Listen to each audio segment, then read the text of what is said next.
governo federal, caros senhores e senhoras, anunciou recentemente a privatização das centrais elétricas brasileiras, Eletrobras.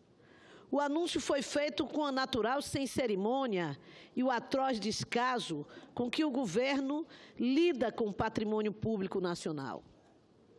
O que se pretende, na verdade, é reduzir a participação da União no capital da empresa.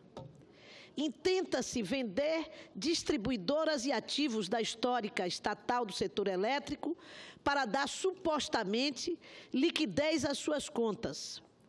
Com isso, seria possível pulverizar o controle acionário da empresa, estimulando a entrada de investidores privados na companhia, na Bolsa de Valores. Em outras palavras, senhor presidente, o plano mirabolante é criar uma empresa privada que será responsável por 1/3 do total da geração de energia do país. Está se falando de um patrimônio composto por 47 hidrelétricas, 114 termoelétricas, 2 termonucleares, 69 eólicas e 1 solar.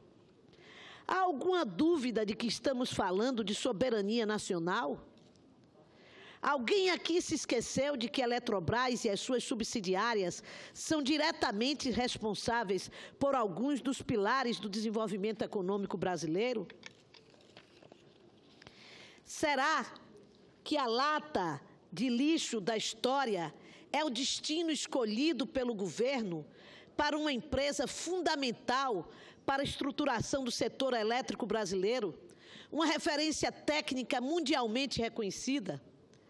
Permanecerão os princípios que nortearam a construção de uma matriz elétrica limpa, associada e integrada por meio de sistema de transmissão que consegue ultrapassar até o rio Amazonas, impressionando positivamente o universo da engenharia mundo afora? Senhora e senhores senadores, senhor presidente, a cantilena é sempre a mesma.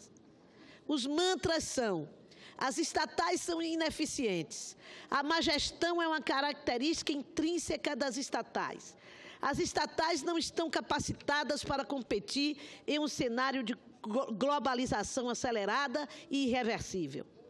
Esquecem-se que, em passado recente, na década de 1990, tentou-se algo semelhante, isto é, acabar com a Eletrobras. Não conseguiram.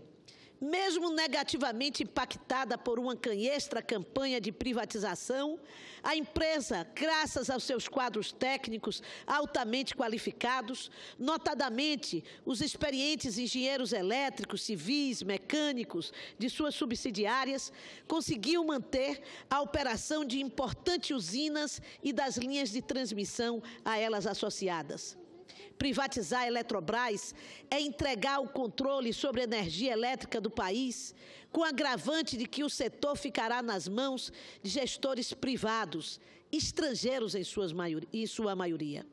Com isso, estaremos entregando o controle da vazão de nossos rios, influenciando severamente a gestão dos usos múltiplos das águas represadas nos reservatórios das hidrelétricas.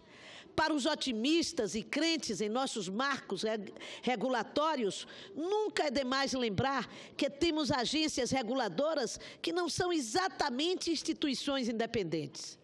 Portanto, estamos também falando de irrigação, de navegação interior, de controle de cheias, de inserção regional, de saneamento.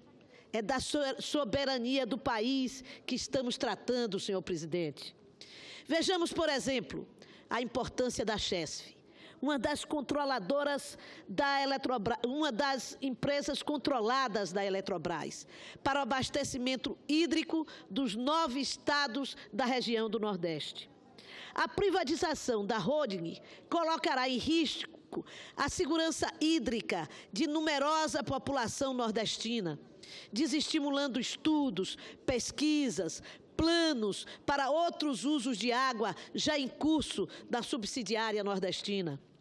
Criada no governo Vargas em 3 de outubro de 1945 e formalmente constituída em 15 de março de 1948, a CHESF encontrou uma potência instalada quase que totalmente concentrada no Sudeste. E pior, nas mãos de duas grandes empresas multinacionais.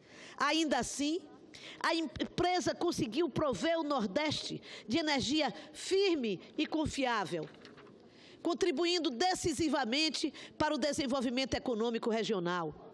Neste momento, vale lembrar o saudoso e inesquecível ex-governador Miguel Arraes, que compreendeu como poucos a dimensão de seu cargo, que transcende a questões pontuais e implica em obrigações políticas e em compromisso com seu povo. Pois bem, senhor presidente, em carta aberta enviada ao então presidente Fernando Henrique Cardoso, Arraes, com a altivez de um verdadeiro estadista, manifestou-se contrário à tentativa de privatização da companhia, assinalando que tal intento significava privatizar o Rio São Francisco, o que continua absolutamente atual e verdadeiro nas condições que se anunciam nesse momento. Não tenho dúvidas, senhoras e senhores senadores, não se trata de uma busca pelo aumento da eficiência do setor elétrico. O plano para privatizar a Eletrobras destina-se a socorrer as finanças do governo. Os recursos captados nas operações previstas no plano serão utilizados para financiar ou cobrir déficits do caixa do governo. O setor elétrico, coluna dorsal da evolução das cadeias produtivas e da proteção das camadas sociais, é por isso mesmo um valioso instrumento de indução do desenvolvimento econômico.